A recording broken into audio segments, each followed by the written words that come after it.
Aminado ang ilang sapatero na Marikina na humihina ang kanilang industriya dahil sa nagsusulputang mura at imported na sapatos. Kaya ang LGU binuksan ang isang bazaar para sila matulungan sa pagbebenta ng dekalidad nilang produkto. May unang balita, si Bon Aquino. Dalawang linggo na lang, pasukan na. Kaya ang ilang magulang abala na sa pagbili ng sapatos sa shoe capital of the Philippines, Marikina City. Mula noon hanggang ngayon, ang tibay at magandang kalidad pa rin ang bentahe ng Marikina Shoes. Kaya naman ang tindahan na ito na mahigit 30 taon nang nagtitinda at gumagawa ng sapatos, binabalik-balikan pa rin ng mga customers lalo na bago magpasukan.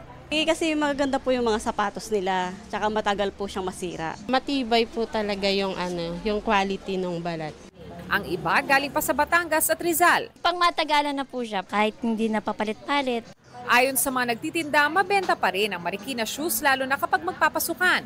Pero aminado silang dahil sa kompetisyon sa mga murang imported na sapatos, humihina ang industriya. 4 ang tindahan noon ng sapatos ng pamilya Ladyon. Ngayon, isa na lang. Malakas dati, nung wala pa yung mga ganyang goma. Galing po saan? China. Binababaan namin yung presyo namin para mabili rin ng mga tao. Pero kahit binabaan ng presyo, hindi raw kinokompromiso ang kalidad. Sa Tianggi na ito, Marikina Shoes pa rin daw ang hanap ng mga customer.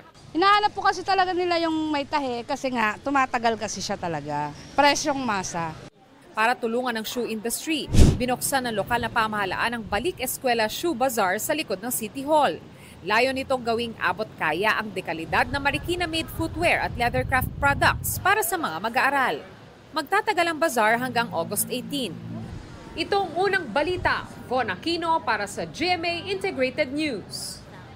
Mga kapuso, para una ka sa mga balita, mag-subscribe sa GMA Integrated News sa YouTube. Sa mga kapuso abroad, subaybayan niyo po kami sa GMA Pinoy TV at sa www.gmanews.tv.